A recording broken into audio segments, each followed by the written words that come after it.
Who do we trust more, Cosmopolitan or People Magazine? Or InStyle? Oh my goodness. I have no idea. Which one do you trust more? I'll go Cosmopolitan. Okay. It was the Bible when I was younger. Was it really? Okay. It was a joke.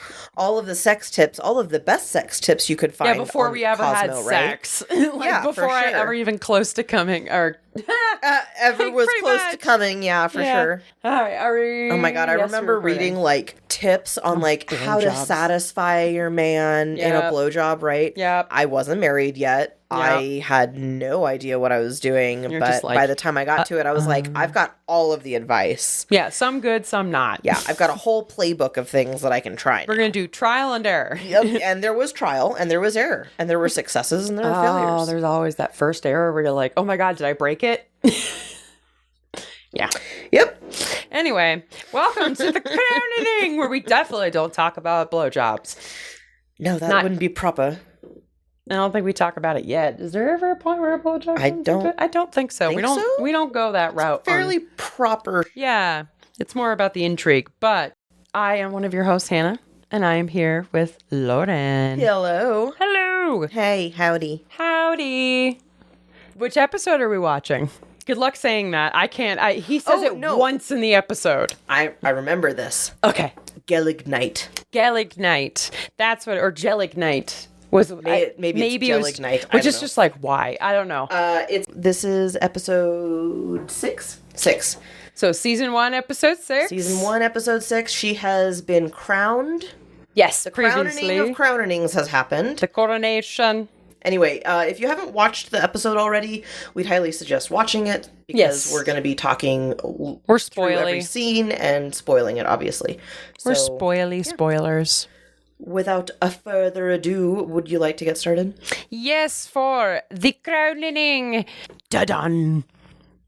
All right. So we open with slow motion waving and cheering from a crowd of well-dressed folks. And they're all waving like these little pamphlets and stuff. And then we get a slow motion cut of the wave of Queen Elizabeth II, freshly crowned, as Lauren has mentioned. So she's giving the very wrist-saving wave. And we're also seeing slow motion capture of photographers and paparazzi. Big flash. And now we're in the black and white news footage with the transatlantic voice of the man, basically just saying, the Queen drove by. They're doing like a big hoo-ha parade for the Coronation Derby. So there's a big horse race going on. And so everybody's just getting all excited. We move to the next scene. We cut to Margaret. Glorious Vanessa Kirby playing Margaret, and she's watching this news footage, and the background's kind of blurred, but you see a man walking around with suspenders that are shining in the light. That we presume is Peter. And he does walk into the room, comes up and says, there's 500,000 people watching this, like at the race course, like in person. And he says, the coronation has made your sister the most famous woman in the world. And she says, but I'm the luckiest. Which, flashback for us listeners and watchers to you, Lauren, the last episode, is that the one where she was being crowned? The coronation, yeah. The coronation. Yeah. So he had all those crazy ideas. Nobody wanted to do it. And now that they did it, it's made her the most famous woman in the world. Yeah.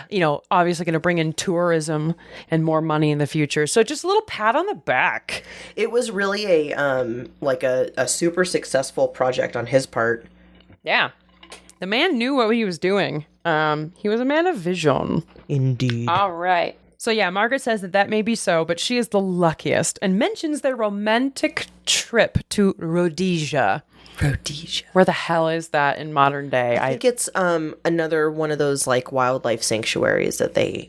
I see. I wonder if it wasn't like a similar one to when Elizabeth and Philip were there. Okay. Maybe she wanted her own safari trip. Which makes sense because, girl, when we watched that episode, we're like, fuck, yeah, I want that. I get it. And it's a work trip that she's kind of going on. So they're still being romantic and cute, but on the DL. Yeah. Because they have to. Because, he worked for her father. He's a divorcee with a living ex. It's a scandal.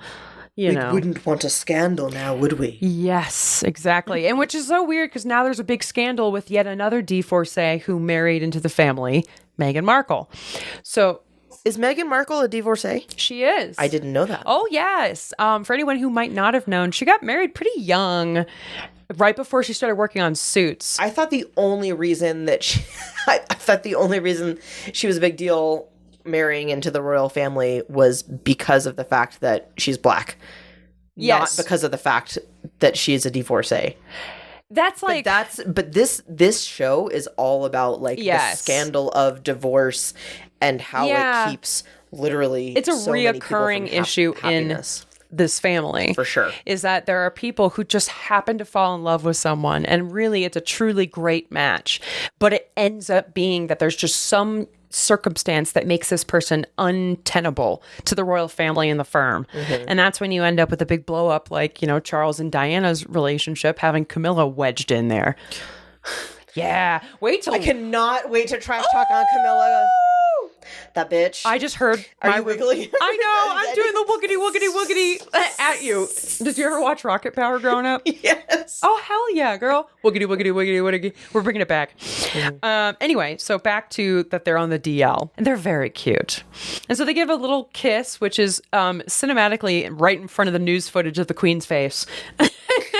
It's showing like she's fine. Margaret's trying to put her own life before Elizabeth. She's trying to focus on what she wants to be happy because her sister has always been the center of attention. Right. And the other thing is that shot. I think it's a great one. Oh, I know. And it also is a little bit foreshadowy. Yeah. A little foreshadowing. Which we'll get to later in the episode. But yes, so that's a great point. She's an individual, which this family... which Eddie's mentioned it, they crushed that individuality out of you. Yes. And we're seeing it even to this day with Harry, with, I'm sure at some point, one of the children. Can we pause? Of course. Because you mentioned Eddie. I did mention Eddie. We did the whole thing because, the reason that we had this confusion in the last episode. Oh, with his name. Was because the subtitles that we're seeing would say in the parentheses, yeah, like David, who's talking. In the brackets of saying who's talking. And they called him David, but... I know him as Eddie. His name is Edward, and he has a bajillion names. He has a lot of names. It starts with Edward, and it ends with David. Hold on. Yeah, we're going to pull up the full name here. I want to guess Edward, He's so goddamn Albert, extra. David. I'm going to just say the first three are Edward, Albert, Davis. Watch me be wrong. All right. Because you're like, oh my God, no. Edward the 8th. Edward, Albert, Christian, George, Andrew, Patrick, David. Okay, so I had the first two right, and David was the very last. That's so many. I know. Names. Also, why do you name both of your children Albert? Why is Albert? That's a great question. Both sons' names. There's a lot of instances in royal families where they'll rename children the same name. Oh God. It's like a namesake. Wu Zetian. Oh God. She had two sons named Li Jian or something like that. And they're like one right after the other, same name. And I guarantee you in the English monarchy, that is not unusual. But yeah, Albert. Well, okay. I was literally going to say, I have the Sneetches book down there, and it's, did I ever tell you about Mrs. McCabe? No, had 23 sons, and she named them all Dave. What? Is this a real thing? No, it's a Dr. Seuss poem. Oh, oops. I'm not up on my Dr. Seuss. Since we're just in the middle of it, pull it out. The Sneetches. Yes. So, I have seen this book. First of all, a great little story about class warfare. Oh, I do remember this book. Yes, and with stage the little capitalism. Yes, and they get the with the stars upon theirs. Mm-hmm. Yes, the Starbelly children went out to play ball. Could a plain belly get in the game? Not at all. That's so sad. I remember this being such a sad book. Let me see though. Yeah. There's because I'm just gonna read it to you. Okay. It's Mrs. McCabe. We're getting a little Dr. Seuss interlude, and then we'll be right back. A little Dr. Seuss because we got to go past the Zacks. Oh, the Zacks. Too many Daves. Oh, too many Daves. Did I ever tell you that Mrs. McCabe had 23 sons and she named them all Dave? Rude. Well, she did. And that wasn't a smart thing to do. You see, when she wants one and calls out, "Yoo-hoo, come into the house, Dave," she doesn't get one. All 23 Daves of hers come on the run. This makes things quite difficult for the McCaves, as you can imagine with so many Daves, and often she wishes that when they were born, she had named one of them Bodkin Van Horn, and one of them Hoosfoos, and one of them Snim, and one of them Hotshot, and one Sunny Jim. One of them Shadrach, and one of them Blinky, and one of them Stuffy, and one of them Stinky. Another one Putt-Putt, another one Moonface, another one Marvin O'Gravel Balloonface, one of them Ziggy, and one Soggy Muff, one Buffalo Bill, and one Buffalo Buff. One of them Sneepy, and one Weepy Weed, and one Paris Garters, and one Harris Tweed, and one of them Sir Michael Carmichael Zet, and one of them Oliver Bolivar Butt, and one of them Zanzibar Buck McFate. My God. But she didn't do it, and now it's too late. Shit. That's a lot to take in a story, Seuss. Oliver Bolivar Butt was my favorite name as a child. Oh my God, I loved it. Oh, how could you not? And Zanzibar Buck McFate. Yeah, that's a pretty harsh one. I wouldn't go to school with that name. I didn't want to go to school with the name Soggy Muff. Who called you that? No, that's I didn't hear that one.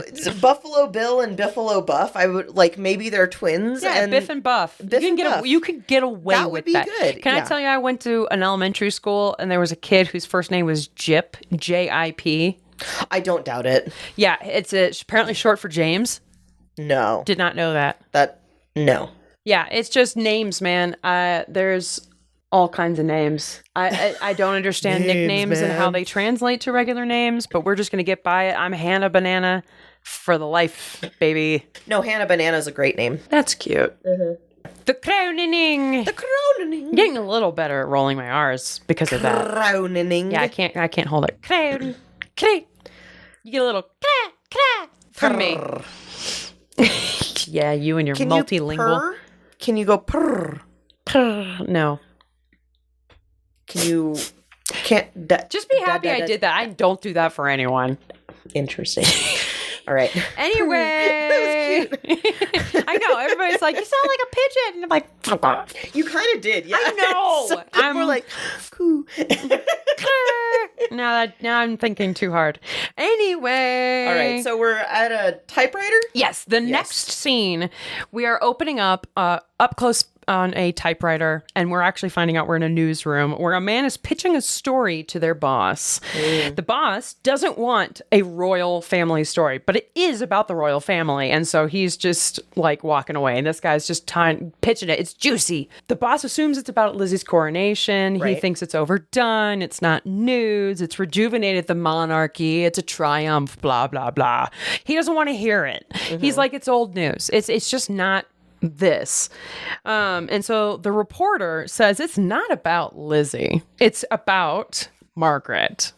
Now, this is new because, she's the fun one. So that's a big story in and of itself. Yeah. She's always been known as the partier of the two of them. So the boss is like, well, what about her? And he goes, well, at the coronation, I saw her picking fluff like lint. I love this off a man's jacket. Yes, I understand. This is an amazing moment in writing of this. But it's also just so funny. The scene itself. We're in an office of two proper British men. Yeah. And he's like... With Art Deco windows. Look at those babies. Yeah. If you're watching, you know what I'm talking about. So she picks a bit of... He's saying that she picked a bit of fluff off the jacket. And of Peter Townsend. He did mention. Like, who cares? It's fluff. It's fluff. It's not a big deal. And to basically make the fuck out of his point, he just walks up and starts picking something off of his boss's shirt. And the boss is like, what the hell are you doing? Yeah, this is how I have it written down. I said, homophobes out. Homophobes out. Yeah, that's what I wrote down. And I said, reporter made his point. It's an intimate gesture. And that's exactly what he says in the follow-up briefing here. This is serious. We're a serious news station. And then, oh, wait. I've made my point now. You understand that this is intimate, and this is not just anyone. He's a former equerry for the former king. Mm-hmm. He was a part of the royal staff, like the family household. A divorced commoner. Yeah, and so he acts like it's a mic drop, which at this time it is. And he's like, remember, anytime you end up seeing a commoner try to brush up against royalty, there's rebellion, there's a coup or an abdication. And the boss is kind of like, look, we have so many other things we need to be talking about, like Stalin's doing something or whatever the guy's name is. Not Stalin. Is it Stalin? So are comet jet planes dropping out of the sky. Stalin's death ushering in a power reshuffle in the Soviet Union. Okay, thank you. Yes. So I mean, he's not alive. Yeah. Just so you know. I was very close, though. He had just died. He was almost alive. He was not anymore. Just a hair's breadth away. But basically, he's like, look, that's not news. And so then the reporter is like, all right. But let me just write it. Yeah, let me just write this. Give me a chance. It implies that they've been intimate already. Yeah. Maybe even kiss, for an example, is kind of what he's trying to lean with. So this is right before this, and the reporter's like, I'll just write it up. You read it, and then we'll see. Picking a fluff off a man's jacket is as intimate as a kiss, and it's more intimate because it suggests that the kiss has already happened. Yeah. I'm not going to pick the fluff off of a man's jacket that you're like standing next to in the elevator randomly. Right. Yeah. I'm not going to get up in that person's... I would do it for Gary because, I want to make sure that he looks good and there's a fluff. Right, and you care. And it's very much... Yeah, it's he's my business now. Since we're dating, his business is my business. Right. Yeah, and so definitely this guy picked up on it. Man, was he looking for a story. Yeah. Because that takes like 5 seconds maximum, and that's a long fluff picking. Fluff picking! But he says he can't, the boss, he can't hold the front page for Fluff. And that's when he's like, I need to see this paper. Like, I need to see this article written up. So then right before the reporter leaves, the boss goes, make sure it's peppery. Make sure it pops. And so, yeah, peppery. It's very wet pea, too. Yeah, peppery comes back a little later. Oh, I'm sure it does. Yeah. So now we get the intro. And then after the intro, we get a look at the inner workings of the palace phone operators. And so there's like the master drawing room is apparently calling. And it's Margaret trying to contact Lizzie. Which is kind of interesting to have operators that you have to be like, I need to talk to this person. Now we think that, but when phones were first created and when phone circuits were first created, that was normal. A job. That was a job you could apply for, and hundreds of people, every city would do that. Why do I have this memory? My mom said somebody in our family worked like that. Like a switchboard operator. Yeah. What's it, my grandmother? I don't know, but yeah. Or maybe, it was my other grandmother, my dad's mom. She, in Lincoln, Nebraska. She was a switchboard operator? She was a switchboard operator. And so she was trying to tell me, like, I'm moving them around. And I'm always like, did you pick up any dirt? Like, any dirt, any stories? And she goes, oh, no, I wasn't listening for those. Oh, you're so nice, Grandma. Oh, I totally would have been. My mom's side of the family and I would be writing it down. Well, and I think the palace lines are all closed lines as well. And Definitely. So they're only accessible through other switchboards. Yes. I don't know how any of that works. I have no idea, how that technology works. Like a private internet line. I assume it's a similar thing. It's kind of like a... Yeah, but we're not engineers, folks. From the palace, there's not a wire that goes all the way down to South Africa to phone South Africa when there's news. Yeah, like in the first episode or the second episode. Are we going through satellites? Like, what is this? I want to say ground lines, cables, original technology, cables, landlines.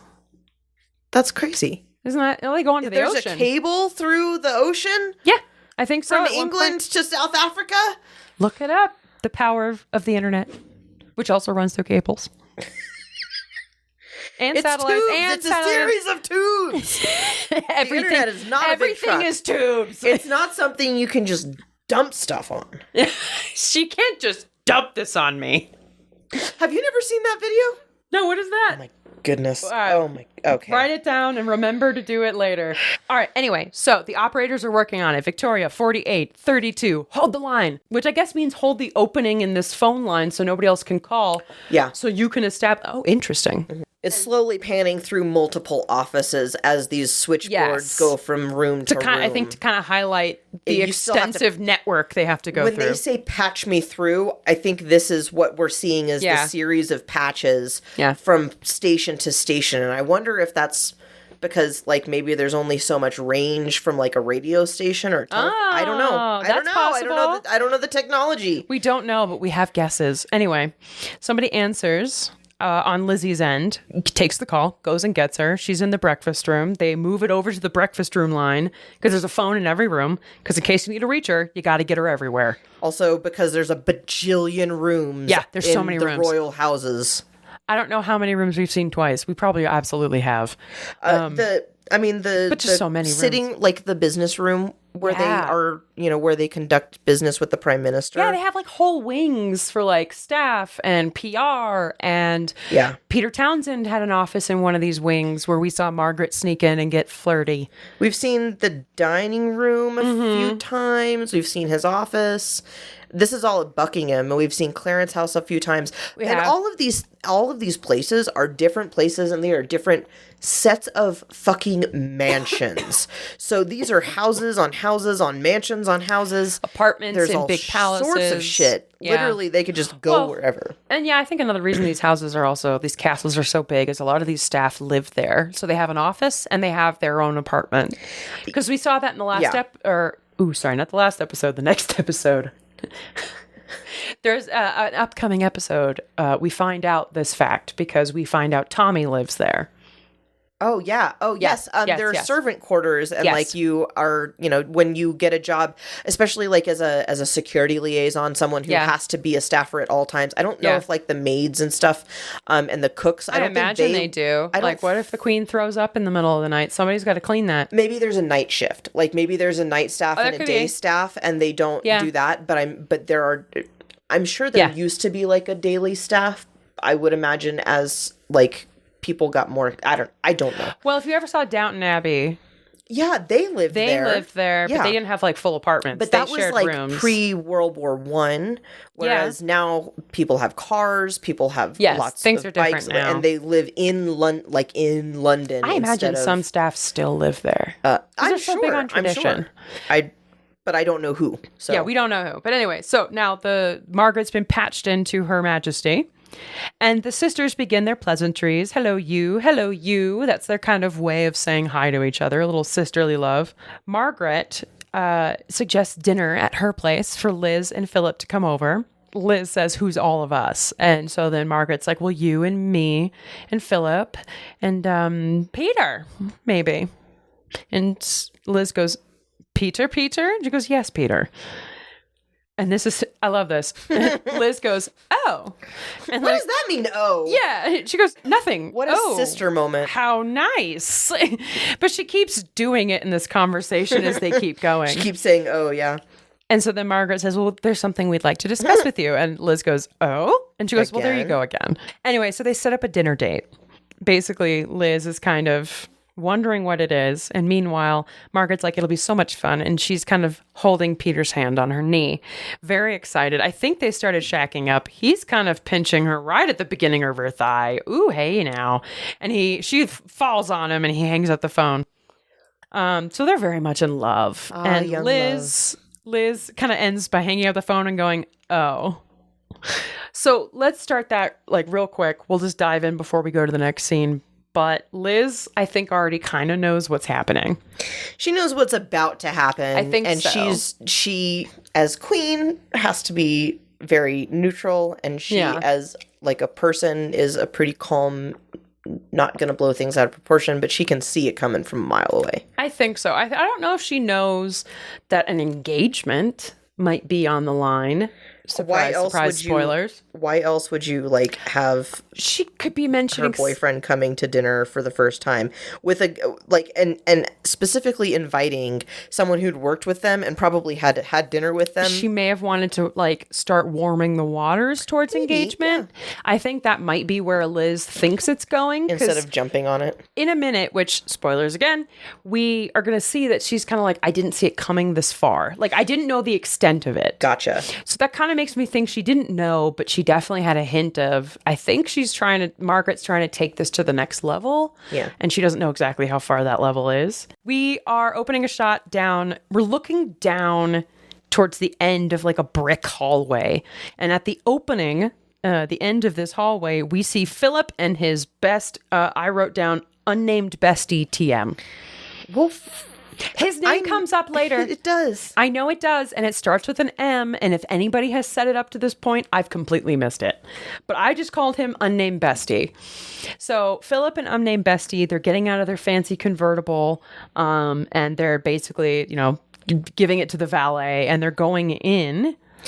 They're going into a gentleman's club. Yeah, into a dark hallway towards the camera. Now, what is a gentleman's club, you ask? Oh, it is a place where gentlemen gather and gentlemen talk about gentlemanly things. And gentlemen from the same schools and the same classes and the same militaries and the same navies go and congratulate each other for being masters of the universe. And then, as a grand climax to your afternoon with many, many gentlemen, tits.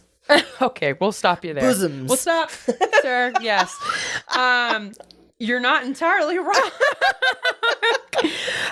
Basically, this lunch club is exactly, in many ways, like Lauren described in her hilarious reenactment. Thank you.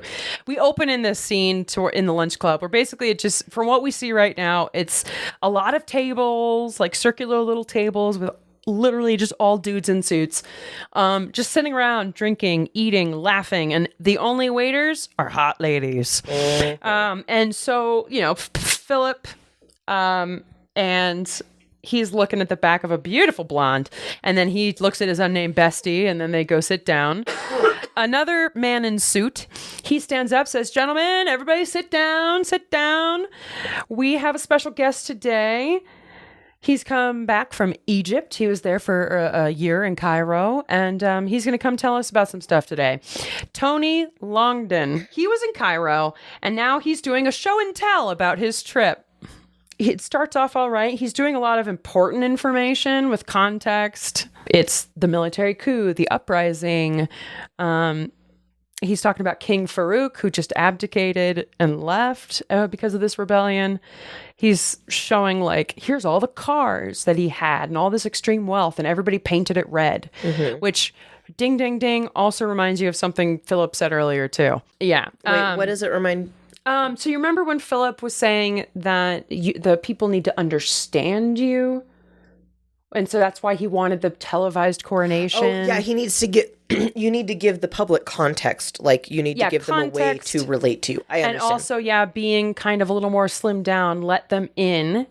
And it's later on, he also mentions that, when you have so much fabulous wealth and the people don't get to see it or be a part of it, that's when you're going to end up with a lot of rebellion and uprising and the royal family being forced to flee the country like he had. Yeah.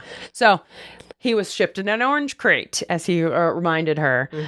So it's just very interesting when you're looking at this little show and tell that he's showing these pictures of a king who had all this fabulous wealth and the country was suffering. And now he's been forced stepped down from his throne. He was forced to step down. Yeah. But and they painted all his cars in red as a symbol for the blood of the people, etc. All right, so then he moves on to Nasser, who we need to pay attention to. He's been mentioned already once, but he is the head of the rebellion. So it's kind of he's a de facto leader in Egypt. He's very anti-monarchy. He is extremely charismatic, and the people really love Nasser. So it's just somebody to watch out for.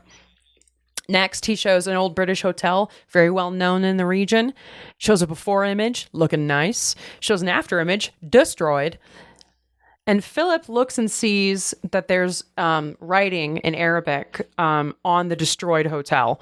And he asks Tony Longden, whatever his name is, what does that say? And Tony says, "Death to the imperialists." And so that's just a little setting of the stage for a good portion of the rest of this season. And we're already getting kind of set up with it. It's just a very big task for Elizabeth at this time, when there's so much anti-monarchy sentiment around the world. And of course, she doesn't really know this side of it. Not yet. She's still a little ignorant of this whole thing. Yeah. This is a gentleman club. Yeah, this is a lunch club this is for the men. I was on tour there, and I took these photos, and look at all these photos I took. Yeah, now these first few photos may be scary. Very scary and very serious. But why don't we move on to a lighter note? It's not all doom and gloom, as Tony says. And what does he do? He pulls up a photo of a beautiful woman, dancing women holding snakes in bikinis, essentially. You know, a photos of pretty ladies makes everyone clap. A stereotype of the wild, exotic Eastern woman. Yeah. And so the next shot we cut to is, let me see what I wrote for this, because I thought this was hilarious. I said, back at Buckingham Palace, we see Philip and unnamed bestie TM DUI their way home. And they are kind of swerving in and out on the way in. It's pretty bad. Oh my God. And then I said, and they pull a donut in the palace driveway. Yes. Lizzie notices and watches from upstairs. Ooh, Philip, you are caught. You caught, and bitch. Then Philip and unnamed bestie get out of the car. The doorman let them in, and Philip says to the doorman, "Don't tell my wife." Well, he tells his friend to give him a tip, and then he says, "Don't tell my wife," because you're not supposed to tip the servants. Oh, I guess so.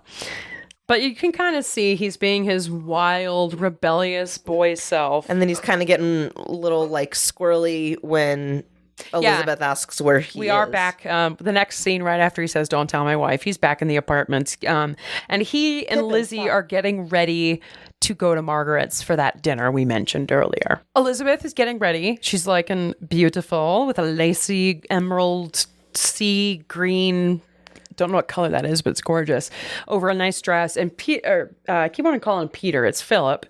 Philip is getting ready, but like lazily because he's kind of drunk. And so Lizzie's like, "Well, where were you?" "Well, I was at a lunch club." But he goes, "Well, it's just with men." And then Liz is like, "Well, you're talking about women." "Yeah, we're talking about Egypt, Albania, not women." "Okay, maybe a little about women." "Well, it's a lunch club." Yeah. Meaning all conversations must inevitably come back to men girls. Can't get together. You know what? Men need a Bechdel test at lunch clubs. How about that? So they're moving through the palace, clocks chiming, and they're getting ready. And so Philip is asking, "Where are we going?" Because he's going to dinner with her, doesn't know where he's going, which sucks for him, actually, with all of his independence. You mean Peter? Townsend Peter? Yeah, we're going. Guy. Well, hold on. Oh. Because, like, they're going to go to Margaret's, and then Liz tells him that Peter's going to be there. And that's when he's like, "What, Peter? Townsend Peter?" Margaret's very nervous. Yes. She sees them coming out the window and she's like, "Oh my God, oh my God, oh my God." Yeah. Yeah, I know. Margaret needs a little reassurance, and Peter is so good about this. And this time I really do mean Peter, not Philip. But she's all excited. She's like very nervous, and they're at the dinner now, and Philip and Lizzie are there. And Margaret's fucking rude to the waiters. She is so impatient. She's like, "Go away. Leave us alone. Just leave it. Put food down and walk away." Yeah, rude. I get you're nervous, but damn, like, come on. Yeah, let them do their jobs. Come on. She draws out the tension with all this silence, you know, kind of suspense, and then said that she wants to discuss something. That's why she brought them there. And she kind of starts softballing it by going, "Well, you know, since Dad died and you've been queen and you're busy and I'm all alone, and Peter's become my sole companion." Yeah. And, you know, I get it. Because, I mean, like, your sister's not around. All of your friends are like nobility with their own bullshit. Yeah. Mm-hmm. Well, anyway, so she says that a friendship has started between them. And then they got closer. And friendship. Yeah, friendship is a great understatement here. Mm-hmm. And he says since Peter's been divorced since last year. And then, you know, naturally they've been together and they've been kind of talking about what their future is going to look like. I mean, she's really drawing this out. Yeah, she's trying to justify basically put every good vibe out there. Like, all of these things happened in the right timeline so that we could do this. Mm-hmm. And she said that right before the coronation, she and Peter decided that they would go forward with an engagement if it was approved. Mm-hmm. And then this is very, very important. So at this moment, she's like, "Well, we want to get married." And Liz just goes, "Goodness." And that's all she says. Mm-hmm. It shouldn't be much of a shock because, you know, like we saw earlier, you know, she's inviting Peter to Sandringham and Lizzie's right there. So Philip asks the real question here. Mm-hmm. Does Peter's ex know anything about this? Oh, sorry, not ex. He says, "Does your wife know?" Which Philip's a little old school here. And then Margaret goes, "Well, ex-wife." And so apparently the ex-wife knows. The boys are happy. Yeah. Yeah, like, good for them. I honestly think they did so much prep work here to be so sensitive to what they perceive as a very, very realistic possibility of a massive scandal. Yeah. They're like, we're aware that it could be difficult, so we've been trying to take every precaution to make sure that this is not a big deal. Right? Like, my God. The kids are okay with it. My ex is okay with it. Everyone around us is great with this. Exactly. So the last step that they have to do, which I accidentally already said earlier, but this is when Margaret says, well, do I have your permission? Yeah. And, Liz has to kind of go, well, I have to check on it and, consult people, but I wouldn't stand against you guys getting married. Mm-hmm. And it's actually kind of a really lovely sister moment because she realizes she's asking her permission because she has to. Yeah. It wasn't just like, hey, we're coming here to enjoy each other's company and guess what? We're going to get married. Yeah. It was, I have to ask you because you're a queen. And because she's part of this, very close royal family, the senior royal family, it's like, it's actually part of their law as part of the sovereign family that they have to ask the sovereign for permission. So when Lizzie says yes, Margaret bursts from her chair and runs to go kiss her sister on the cheek. These sisters were very close. Mm-hmm. They fought like hell as kids. Every sister does. Yeah. Literally all siblings fight like hell. I guess so. I'm an only child. I don't know. I'm privileged in some ways that way. But anyway, Liz and Philip leave the dinner, and in the car, this is when Philip notes that he has an issue. He acted like everything was great. He congratulated Peter at the dinner, but as soon as they get in the car, like you do at the end of every family event, that's when all the dirt comes out. It's like, are you kidding me? You knew this whole time? She clearly states that she's not comfortable with it. He's not comfortable with it. So there's already a little bit of tension on a low level, but boy, does this blow up. So apparently Philip, but he starts bashing on Peter now. He doesn't like it. He doesn't like the fact that he's older, that he used to work for her father, and that he's dull. And then he said he has a breakdown during the war. So this is like very old school thoughts about like PTSD. I'm confident I've met more interesting plants. Oh, I did write that down as a quote of the week. That is for sure. Episode after episode, the writing for Philip is just amazing. Spot on for his reputation. For days, too. And Philip was reported to be exactly this level of like clear cutting wit. Mm-hmm. I also think it's upsetting that Prince Philip's like, I've met more interesting plants because Townsend literally taught you how to fly. Thank you. That's a good point. You've spent hours and hours talking to this guy. And you loved flying with him.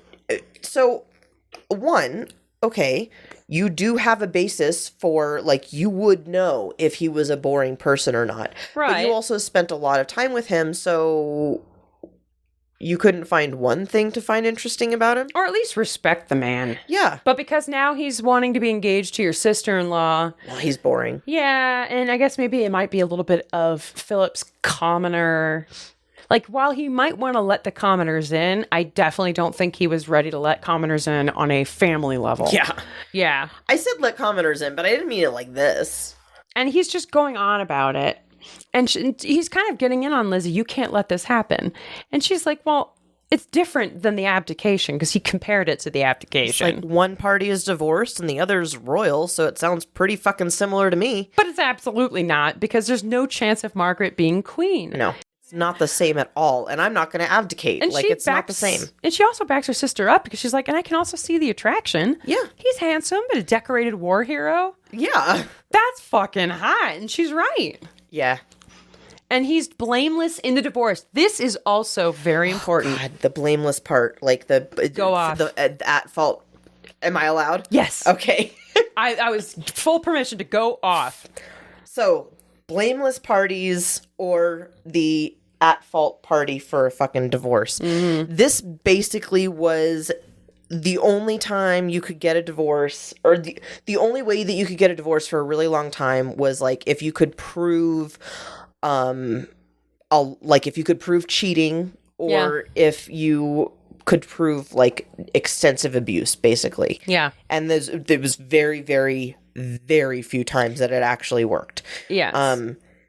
But Peter Townsend's ex-wife was the one that was cheating. She was the one that had left him. She went off and fucked another person. And Peter didn't ask for that. He didn't ask to do any of that, but he stood up for himself, and they got divorced because I think she left him for the other guy, right? Yeah, she left him. Yeah, left him. She just left the kids and left. And he was going to just deal with it and basically be a cuckold the rest of his life. Yeah, basically be a non-really divorced man. Yeah, just separated and kind of live his life. But she filed, and it was a whole thing. This made him blameless in the divorce. Wait, did she file? Can you file if you're the blamed party? I think so. Oh, interesting. Okay. Whatever it was, he was the blameless party, which meant that he didn't do anything to deserve the status of divorce. But unfortunately for British royalty, that doesn't matter. Even if you are the blameless party, you're marked with divorce. The big got D. Big D. I was going to say you got a big D stamp on your forehead. D. Also for damaged goods in these times. Damaged goods, yeah. Oh, in Utah, it was totally like that. Oh, God. Trying to date after a divorce, it was very much like, oh, rough. That hymen been split? Fuck off. Oh, my God. It's so restrictive. I can't imagine. You can't, you just have to live your life one way, and it's the only way you're allowed to live. It's just so ridiculous to me. Well, it seems in this scene, Philip's kind of on that side of he's even saying there's no such thing as a blameless party in a divorce, which factually wrong, Philip. Fuck off. Yeah, can factually be extremely wrong. You're wrong, Philip. Yeah, I think Philip's wrong, but we don't care anymore because Matt Smith took his shirt off for a second. Hey. Well, he's okay. So this is where Philip kind of implies that the reason the divorce started and that the wife cheated was because he was sniffing around Margaret. And Elizabeth's like, he has been working for my father for decades. And he's like, yeah. And sniffing around your sister. Yeah. And he says he respects him as he plays bridge. He was a hero. He is a pilot. But if he was a good influence, he would patch things up as his wife and leave Margaret. So old school. It is old school. So outdated. And it is the end of this scene.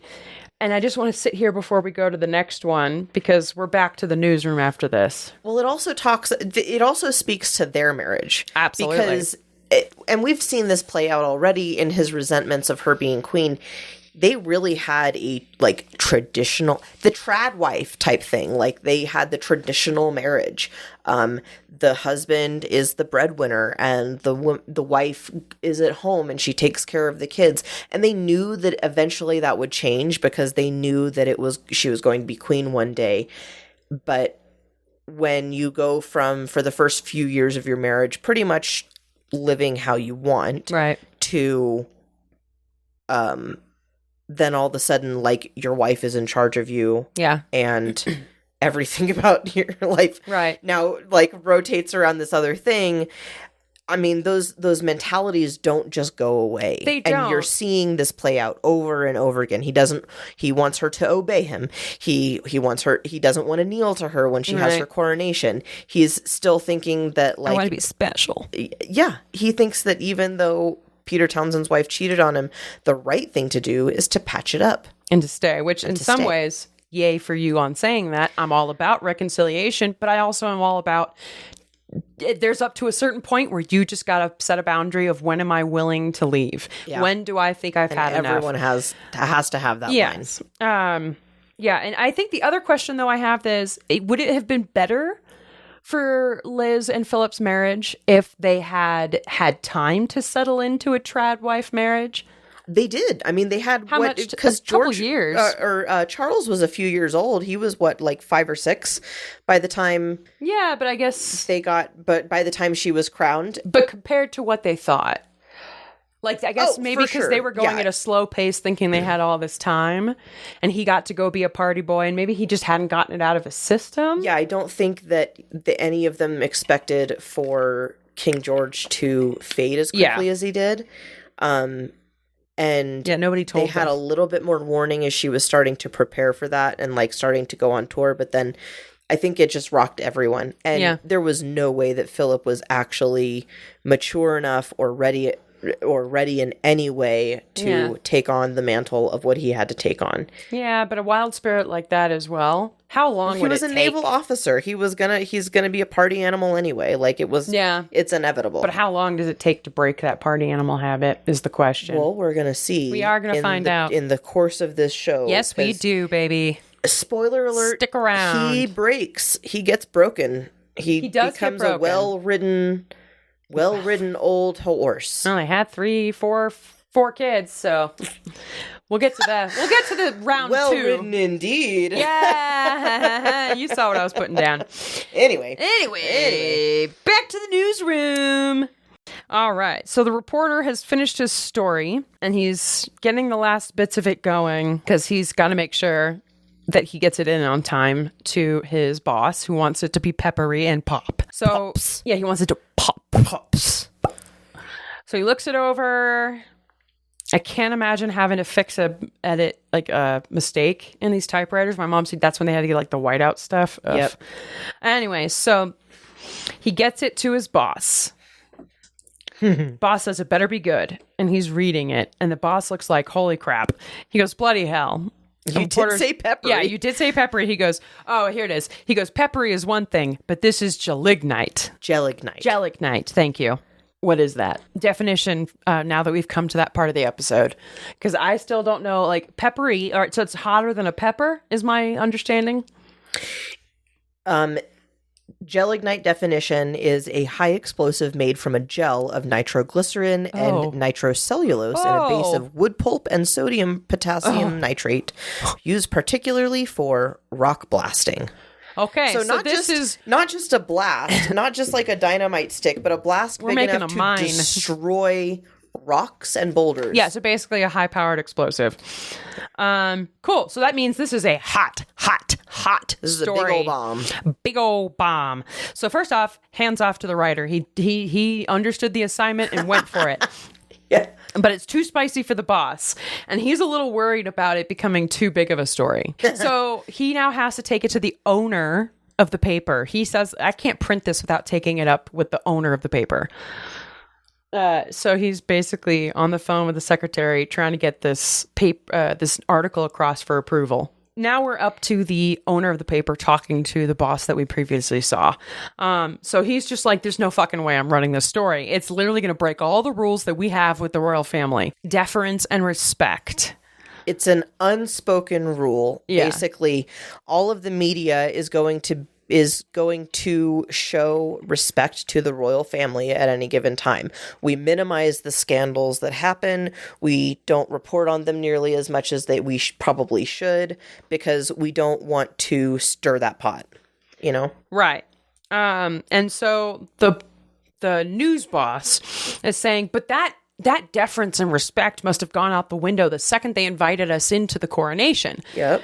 And the owner of the paper says, well, that was their right. That was their choice. That doesn't mean that you get to go a mile out of an inch.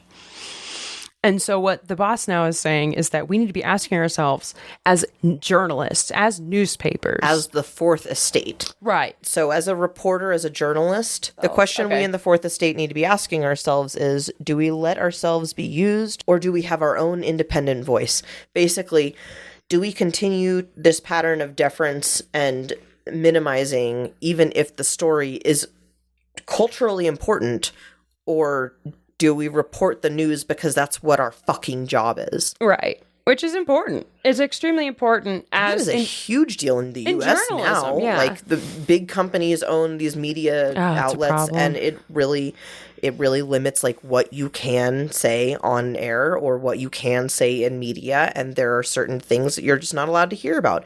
It's very much the same practice. You show deference to certain companies, or to certain people, or to certain families, especially if those families own the fucking paper. Right. So it seems this paper owner has a close relationship with the royal family, because he really is trying to protect them and does not want to run this story. But the news boss also mentions that it's also going to get around. Like, this story is not going to stay contained. Yeah. Like, people already know about it. Yeah. There's rumors. So they start debating while they're walking, and they're walking through the halls. Yeah, like if we don't break it, somebody else is going to. Mm-hmm. And I mean, he says there's plenty of others already sniffing around it. Back to Tommy Lassos. We're back to my boy Tommy. Let me just tell you, Tommy is brutal in this episode. Tommy is fucking brutal in general. Always, but this is an episode he's heavily in. If there were like a symbol of British manipulation to its highest order to get exactly what you want and the chess master of everyone else's life, right? That would be Tommy Lassos. And in some ways he does it, in pretty much every instance, he's doing it in what he believes is a moral protection of the royal family, because that is his job. His job is literally to protect the crown. Yes, it's basically, that's the private secretary. Mm-hmm. That's the person who works with them day in, day out, and so their number one authority that they go to, that they protect and work crown for. That he's worked for. Yeah, this is the fourth one. It's not about the person that he works for, it's about the crown. Yeah, the establishment that he serves. Yeah. All right, so this next little section with Tommy I want to go over really quick, and then we'll stop, because it's pretty short, but it's hilarious to me. So the paper owner is in here now talking to Tommy, saying that this story is going out, and he's giving Tommy a heads up for understanding. And he says, "I'm sorry." And then Tommy goes, "No, I'm sorry. I imagine it must be hard being dictated to like that by an employee." Oh my God. So I just went, oh my God, he is back. And he's pissed. So he insults the paper owner that he was weak for allowing an employee to dictate him. Fucking British brutality. Yeah, here. The paper owner is appalled and offended and said he wasn't dictated to, and said to Tommy that he should just be grateful I'm giving you a heads up. So this is the part that I was just like, this is why Tommy is the snark king. So the newspaper owner, still kind of pissed, gets up and says, "I suggest you see this for the kind gesture that it is," meaning the heads up that I'm giving you. And he goes, "Well, what? You're going to print an article that's going to cause deep distress to the family, the most senior members of the royal family?" And then the guy goes, "No, I'm giving you that heads up. This is the warning. That's the favor." Tommy wrote, and I had to go back and pause and write this down. I said, "Tommy is the absolute snark king." In response, he says, "And I am on my knees with gratitude." Thank you. He is, I just wrote, "My God, dead." And then the paper owner just storms out. I know, he is so brutal. Love Tommy's reaction. We love his reaction. Now this next scene's super fun, because this is now Tommy taking the news to our other favorite, Cookie. But he also passes by Margaret's crazy party on the way. So we start the scene with the party and the music, and it's like the can classical music. It's called the Infernal Gallop from Orpheus. Mm-hmm. I guess. Thank you, Netflix narration subtitles. So in conjunction with this song, which is very dun dun dun dun dun dun dun dun dun dun dun dun dun. I can't do it all. That's the one. So while this, there it is. And so this is also while Tommy is storming with men in suits down the hall towards Cookie, and he has to pass Margaret's apartment, and the door is wide open. And she's screaming, and it's literally her and like a bunch of dudes and one other chick. No, there's another girl in there. She's just got a bunch of her friends in there. They're just having a party. And they're just like doing the can, and now she's like, fucking shut the door. She doesn't like Tommy. And Tommy's just like staring in like, good God. She doesn't like Tommy because Tommy is... Of course. He is allies with her mom, and they kind of have beef sometimes. And she knows he does not like Peter Townsend. No, but he knows that she's with Peter. Yeah, of course he knows. He's seen it essentially with his own eyes. Well, the party is going crazy. Everybody's drunk, and then we cut to Tommy telling Cookie about the story that's leaking in the press, identifying Peter Townsend not as just the companion of Margaret, but as her intended fiancé. And Cookie is just stone-faced, but looks a little horrified. And so he's like, there's going to be a whole profile in the paper.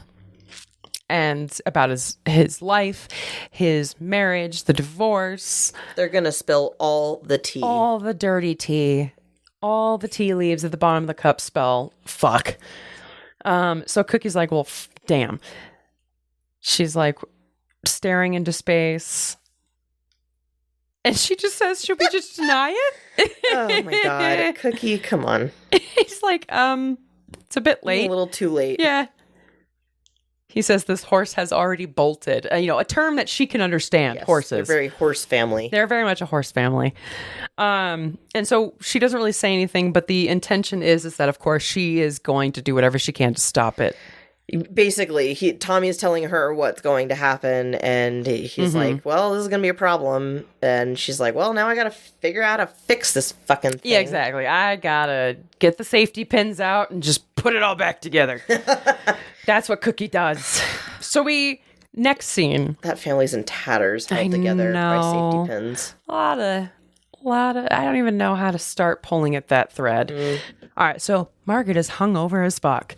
And we are in her room, and there's a nice attendant, a servant coming in, giving her like a little cup of tea on the side, gently tries to touch her, but she scares Margaret awake a little bit. And she goes, well, the queen's on the phone for you. Lizzie wants to go and help Margaret with this whole marrying Peter thing. Okay. So she suggests Scotland, because in Scotland, they allow marriages where a former spouse is still alive. And also because it's not a sacrament. And so I guess England considers marriage at this time a sacrament, which is like sacred, of course, sacrament, sacred. Yeah. That it cannot be broken till death. Right. Meaning, even if you're divorced, one of your spouses, your former spouse needs to be deceased before you can remarry again in the eyes of the church. But in Scotland, they don't really consider it that way, I guess. And so like that's where you can start to see people who get remarried after a first marriage broke down. Right. And so in this next moment, Margaret's really excited because she's like, we could get married in a church. Because again, if you're breaking a sacrament, you can't get married in a church. Yeah. So it's a very lighthearted, very big, hopeful moment for Margaret. I am like always rooting for Margaret. Elizabeth is really doing, she's showing that she cares as a sister and that she's actually putting in the work to try and make this unorthodox thing work for her sister. She's has been looking at the options so that her sister can have as normal a marriage as anyone else can have, considering these abnormal circumstances. Yeah. And to Elizabeth's credit, she, you really can see that she tries. She makes certain steps towards trying to do it. And as we're going to see in this episode and after, at every fucking turn. She tries so hard, so many times. So hard, and basically kind of also being subject to the government for some fucking reason, and the Church of England for also obvious reasons, since she's a religious figure. It's a never to be realized thing, and it's why very a monarchy upsetting. Doesn't always work in many cases, because one person can't wear all these hats and do a great job at all of them. But we are seeing she's doing the best she can. Elizabeth is trying. She's wants her sister to be happy. And it's like, she's a sister. I just pull for these sisters. And this is, spoiler alert, the big thing that really starts rips them apart. It drives a wedge, because it's just such a tense moment where she's not just your sister anymore. Right. She's now a sovereign who has God and her role as God's, anointed one on earth. Yeah. And it's just like, it's almost like she can't walk without stepping out of line somewhere. And I imagine that it's so difficult to be raised in that way and then take it on. And she did a really great job of being consistent and stable for the monarchy, but she also did not do much after the first 30 years, I think, to move the monarchy forward. Well, and she is literally famous for being constant. Yeah. Constant. Very consistency. You remember me showing you Susie Eddie Izzard? Yeah. Okay. Because she does one where she's just and the queen just keeps going and Death doesn't know what to do about it. Death has no idea. She's just going, bum, bum, bum, bum. That was what he said in there, or what she said in there, in her stand-up special. It was fantastic. If you ever have a chance to watch a Susie Eddie Izzard, or just it'll say Eddie Izzard, watch that special. Now, for the last part of this phone call, Margaret gives Liz her own heads up. you're about to get a visit from Mom about this whole thing, because I'm pretty sure I saw Tommy going to her to talk about it. Yeah. So she's like, I know she's not going to make it easy, especially for you. But I'm determined to do this for you. Liz, love that. And this is probably the last lovely phone call we have with them. Yeah, we have a lovely little moment between the sisters. Yeah, Margaret's excited. I can't wait to tell Peter. Yeah. They end the phone call. And next thing you know, Cookie's car arrives at Buckingham. Is coming to fuck things up. She storms through this palace. Look at this bitch. Look at her go. Literally, she doesn't even disrobe. She just walks out. No, she's got her coat. Doesn't let anyone take it. She's still got her little hair scarf on. Marching with purpose. And Liz is ready because she got the heads up. Yep. So now we're about to see former queen and current queen do battle. And it's not going to go well. And of course, Cookie's main man is right there. So she's trying to be like, I don't know, I love you both equally. You each have problems of equal size. Oh my God. She's trying to be diplomatic. The sickly sweet voice to me just makes it so grating and upsetting and it angers me. I know. You know, it just my grandma does makes it even worse. It makes it feel like she's talking to down. A child. Yes, very demeaning them. Oh, she does remind me a little bit of my grandma. But anyway, she basically is starting this whole speech to say, I don't think Margaret can't marry Peter. We want her to be happy. We want her to have a man she wants, but it cannot be this man. We have to do everything in our power to protect you as queen. So that's how she's phrasing this. We're protecting you and protecting Margaret in another way. Mm-hmm. And so Lizzie brings up the whole idea, well, I thought of it all. You know, she could get married in Scotland. There's this whole thing.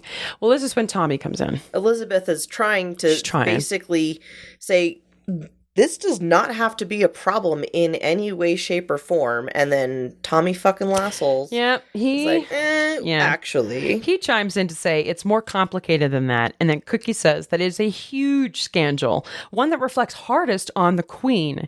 She's still scarred by the abdication and brings it up yet again and says that this could be another abdication. Second person to say it's the abdication. Margaret is never gonna be queen. It is so very different.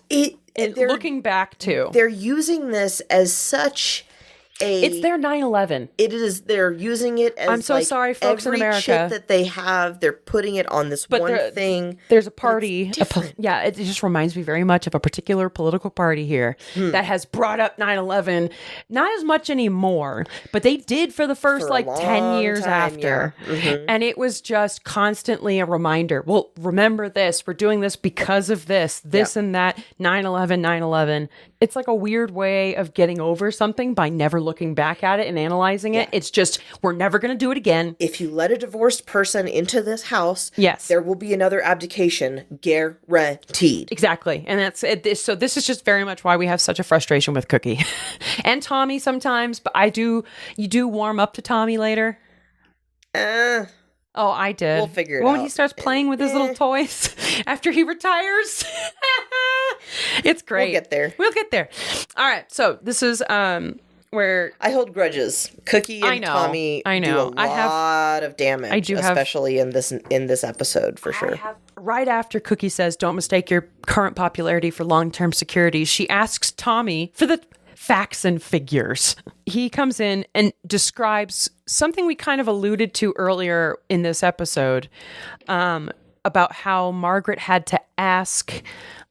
She had to ask the sovereign, as a member of the senior royal family, she had to ask the sovereign's permission for marriage. Now, this is because of the Royal Marriages Act of 1772. Tommy's giving her a good old history lecture. It was installed by George III, who us Americans will know as the king who lost the colonies. The crazy one, who, well, he wasn't crazy, but he had a very bad mental health issue. You'll be back. Soon you'll see. Keep going. No, I'm not going to do it. But that's that You'll king. remember you belong with me, or something like that. I butchered it. You'll remember you belong to me. To me. Thank you. Yeah, see, that guy. Well, anyway. I love the line is...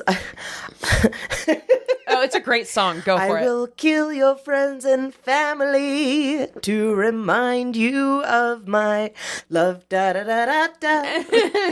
It's love. Oh my God, so bad. I know. I didn't know that. Yeah, so it's King George the Third is what he is? Okay. The third. He had two younger brothers who, before I think George had his own heirs, potentially. I may be wrong about that, but regardless, his two younger brothers had shitty marriages. One of them was like, they were calling her a shrew, I think. William and Henry were the brothers. Funny. William and Harry. Because Harry's name is, I believe, Henry. Double check I'm right, but I think Prince Harry's real birth name is Henry. Because Harry was, like, I think a very popular nickname for Henry. Henry VIII's nickname was Harry.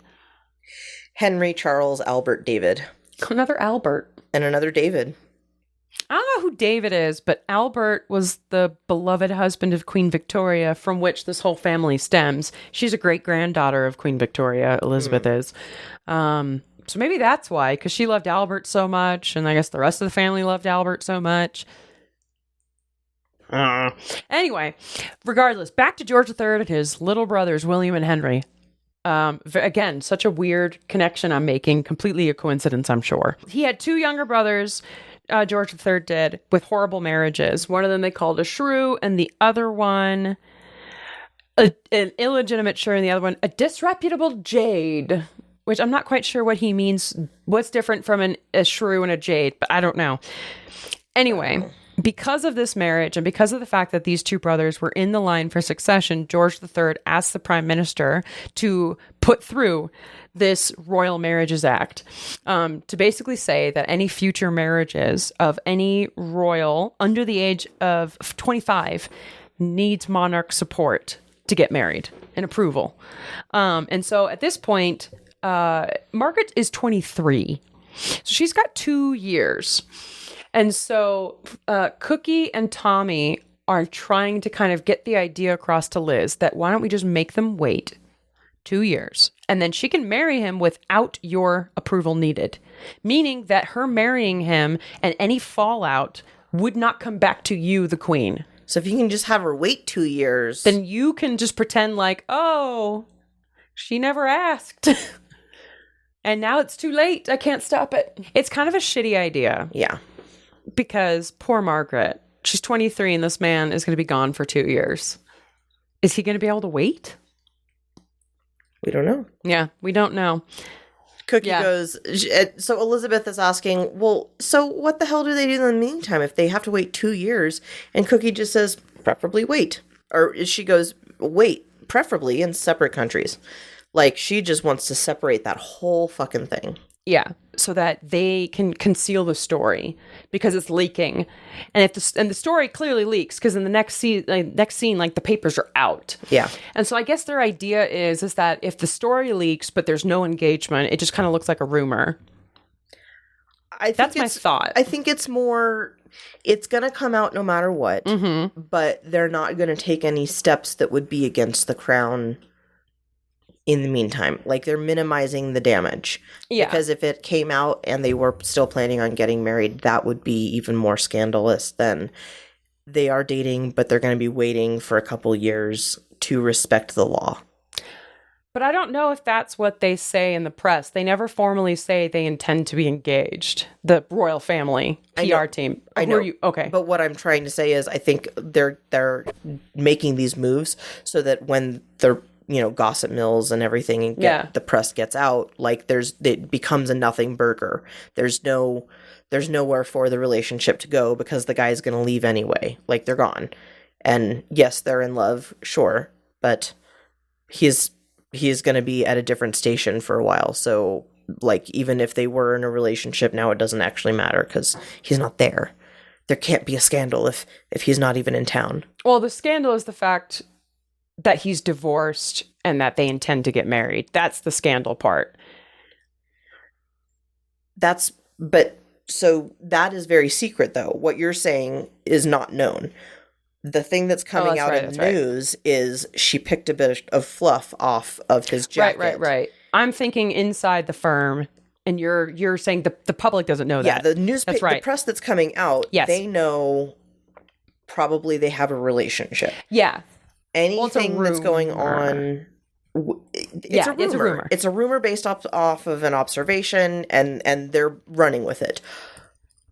Inside the firm, they know that there is an impending marriage, but nobody else outside does. Right. So it's not like they're speculating about this marriage. No, I understand. Just, could they be dating? And then it just so happens that he's going to leave the country. So it's, could he be dating? And then it fizzles out because he's gone. Right, yeah. From the public's perspective, absolutely. Yes. They don't know about any of the finer details. So that's where, exactly. Yes. I'm thinking Cookie and Tommy, their end goal is to break up this engagement in total. For sure. So in Tommy and Cookie's minds, and basically not really telling Liz this, that they're kind of hoping that the relationship fizzles and that there will be no engagement whatsoever. Yeah. Which, yes, that's the ultimate goal. Relationships are hard, and especially back then. If you don't see him, you'll just stop. Yeah, you'll fall out of sight, out of mind. Absolutely. Every 20-something, totally out of sight, out of mind. What's new? Yes. So, like I said, the story is leaking, papers everywhere, dropping the news. And now the palace gets its delivery of newspapers. So it's now out. The royal family knows that this rumor is out there now. And so Tommy gets his copy. And he's not looking happy about it, obviously. Yeah. He looks like he was braced for it. He was ready for it, but he's still furious that the story actually got leaked. Yeah. I don't know. I also he thought his down talking to that newspaper owner guy would make him back down. All right, so we're now with Margaret and Liz. Liz went straight to Margaret to kind of talk it over with her. She knew it was going to go over bad because she's talking. Sorry, I forgot to mention she's dropping the news of the posting that they're sending Peter on for that 2 years that we were just talking about. And Margaret's furious about this. Elizabeth is basically saying this is an easy way to contain this story, and it's Cookie and Tommy's solution to this whole thing. Exactly. And Lizzie is doing her best to try to make it sound like it's not so bad. And then Margaret's like, well, why did you even dangle Scotland in front of my nose? And I will point out here, Margaret. I feel so bad for Margaret here, too. Well, I feel bad for Liz in just this one sentence, because it's like, well, she didn't know about the posting thing yet. Exactly. That's what I'm saying is like, Elizabeth in this episode, she really was trying. Yeah. She was doing what she could with the information that she had, and it's not her fault that Cookie and Tommy are manipulative bitches. Yeah. But I mean, the other thing is true, though. At this time, I mean, if the Queen had given her permission. Yeah, she would have been bucking tradition already. It would have been a whole thing. Yeah. But again, I think the common public would have been for it. And so it's just for sure. Yeah, I feel like the firm is just holding on. And so it's like poor Margaret, this progressive woman, lively, fun, charismatic. She was like the it girl. And stunning, stylish. And the team did a great job. Well, because she was rich with no purpose in life other than to be there. Yeah, well, she just had support. It's like the role of the vice president. Kind of, You get paid to do You cut the ribbon. Nothing. You shake a hand. Exactly. And then you get to party for 6 months. You're junior queen. Junior queen. You show up when not even the queen junior queen. You're junior princess. Things to do. Like Princess Anne outranks her, and she's like 10. But nobody wants to see Princess Anne. No, nobody wants to see Princess Anne yet. She becomes an it girl later. People want to see the queen. Yeah. And they'll settle for junior queen, princess. Yeah. If they can't get queen. But nobody wants to see Princess Anne because Princess Anne can't. She's only 10. Well, they want to see her, but they just want to see her be a kid. Yeah. It's a very sad moment. Very sad moment. So Lizzie is like, I'm trying to go, like, I didn't dangle it in front of you. Defend what happened. Yeah, I didn't dangle Scotland. I'm so sorry. And so Margaret then asks, well, is it a posting or is it a banishment? Because she kind of knows what they're doing. She knows that she's played this game long enough, and she knows about the abdication and all that. It's a very tense moment. Yeah. These two sisters looking, one's sad, one's pissed. Big betrayal. Yeah. This is the moment. Margaret sees this as a big betrayal on Lizzie's part, and Lizzie sees this as an inevitable conclusion to a very sad thing. Yeah. Yeah. Lizzie's like, I'm so sorry. There's literally nothing else that can be done. And Margaret's just like, fuck you, you're on their side. Yeah. I know. Lizzie says, no, it's not a permanent posting. Like, the whole idea is it's going to be just this 2 years. He's going to be coming back. Margaret just still looks pissed. They're sitting there for a moment. And then she goes, all right, whatever. But I want to go to Rhodesia with him first. I want to have that romantic trip with him that we planned. And then Lizzie goes, well, about that. I am so sorry again. Well, actually, she doesn't even say anything. Her look says it all. She just looks at her like, I can't let you actually go. And so Margaret's like, oh, you're going to deny us that as well. Mm-hmm. Lizzie does promise that they'll have some time alone, just the two of them, together when he gets back from Rhodesia and before the posting. To Brussels, I believe. And she says she promises. Oh, another promise, another glimmer of hope. I'm a person that gets like really upset if someone makes me a promise and then goes back on it. Like I take it real personally. But she's also the queen. She thinks she can really do it. So, well, I was just going to say, like, this whole episode really frustrates me. Yeah, I can imagine. It's so many broken promises. And even though they're outside of Lizzie's control, it's still a broken promise. Like, don't make the promise before you know for a fact. Well, I'm just seeing it from Margaret's perspective of like, God, every turn, like that's one after another that you just had to knock down. And you let me get my hopes up. You said that I could do a thing. You gave me hope, and then you had to take it away. Yeah. And that just got to be so. Oh, it's just so yanking hard. The chain over and over, and it's hard. It's hard to watch. It is, yeah. To sit here and see her get just crushed over and over. Well, the next thing we see is Margaret goes for a stress horse ride to meet Peter to talk it out. Another desperate, like we've seen this a few different times where she's just very Pride and Prejudice. Emotionally riding the horse out into a field, which I would love to do. Meet her secret lover. I want to do that. Oh yeah, who the fuck doesn't? It is very Pride and Prejudice. You said that. You're right. It really reminds me of those scenes where they're riding horses furiously across a field. Well, he. When she meets up with Peter under this tree, gorgeous, stunning, he tells her he was offered a ton of different places: Johannesburg, Singapore. Johannesburg, Singapore. Yeah. What was the other one? I guess he ended up on they came back with Brussels. There it is. And which I think is the closest they could get him. Yeah, that's like the closest he could afford to get. And she's just like, it feels like punishment. I feel like I'm getting punished. And he goes, yeah, I know. Peter tells Margaret that that Liz had asked him to go on a public trip with her, maybe as a show of support. So it's just another little thing that we see that Lizzie does that helps to support this match. And then right after they talk about it, Peter says, we ought to head back. And then, oh my God, so cute.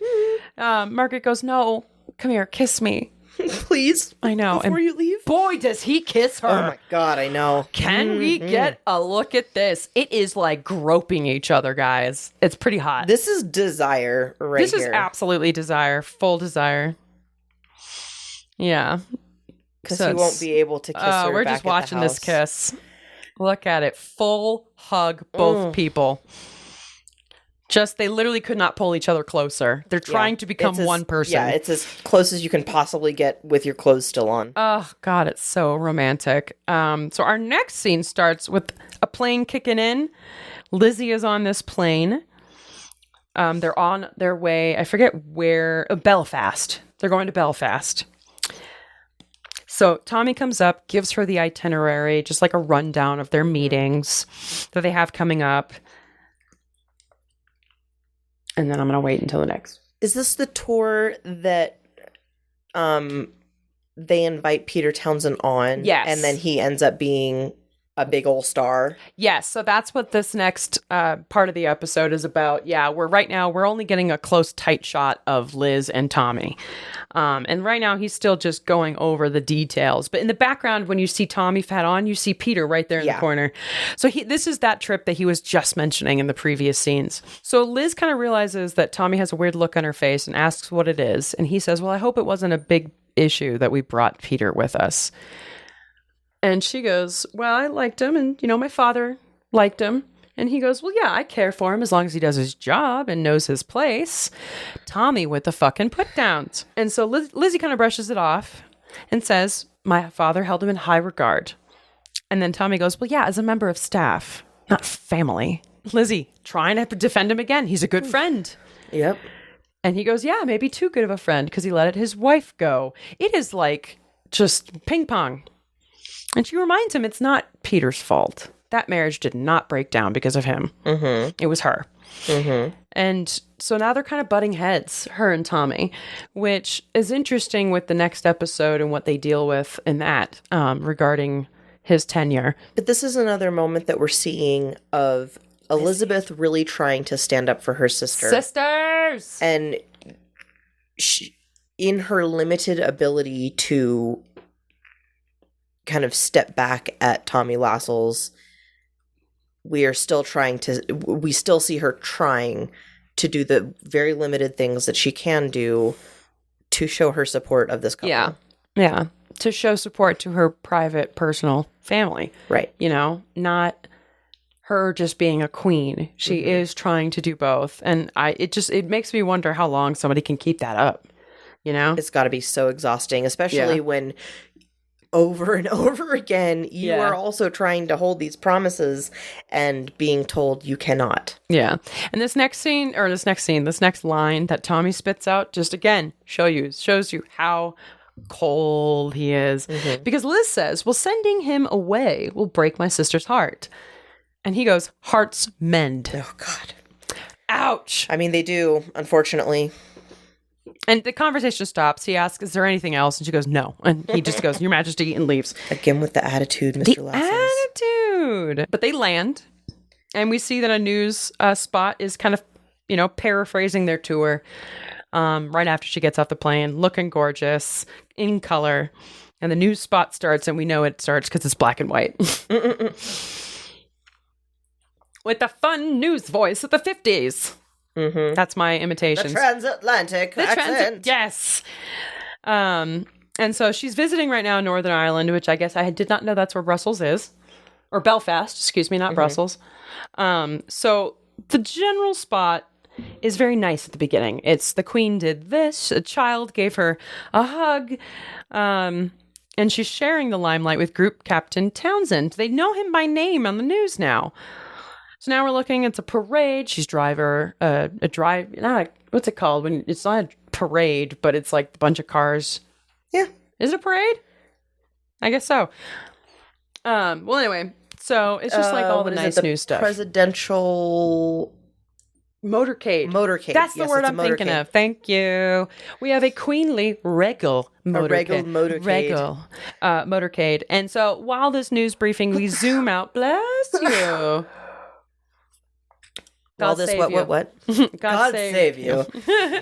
Oh, yes. Then that's why I had... she was watching the spot on the news. So basically, it's like she's at her hotel is what I wrote down. Because I had to stop it and kind of figure out... or maybe she has a home, an apartment in Ireland or something. I don't know. Yeah, maybe. I don't know. But regardless, she's basically done with her duties for the day. And she's like... Reviewing the newscast of her entry to Belfast and the little parade. What are they saying? Yeah, exactly. Yeah. Perfect. So yes, that's exactly where we left meta off. Moment. She's watching news about herself. Yes. And in this little news spot, they mentioned that Peter Townsend came along and said that the Queen was sharing the limelight with him. Mm-hmm. This is something that comes up a lot, too. Because according to the Transatlantic Reporter, Peter Townsend is a bit of a babe. And man, there were some ladies that were very excited to see him. There were a lot of ladies cheering. We're seeing the motorcade, and then that's when we find out Liz is watching it from, like, a hotel. So I'm thinking it's either the day after, and I guess she's just checking on her stats. So she's just drinking tea and watching, and it's all very positive. They all have a smile and a wave for the Queen. But she's realizing she's sharing the spotlight. Exactly. With Peter Townsend. And even though it's a good spotlight, she doesn't know if she really likes that because she kind of feels overshadowed by him. Yeah. Just a bit. And then right in this spot, they talk about the rumor of romance between Marge, as I keep writing down, Margaret and Peter. And the scrutiny not the scrutiny, but the photographers from around the world came to see him. The girls are going wild for him. And we see that Lizzie is already watching this spot, and she's kind of looking a little off as soon as they start talking about Peter. It clearly bothers her. Yeah. And there's Philip right there, who also has kind of had an issue from the start with the whole Peter thing. And she says, I brought him along to show my gratitude and to support my sister. She thought it would bring attention away from the rumor, and it seems like it just added fuel to the fire. Yeah. And she's telling this to Tommy. So now it's like, instead of being across the table on the plane, like the previous episode. Jealousy reared its ugly head, and now she's like, well, how can we get rid of him? And, I know.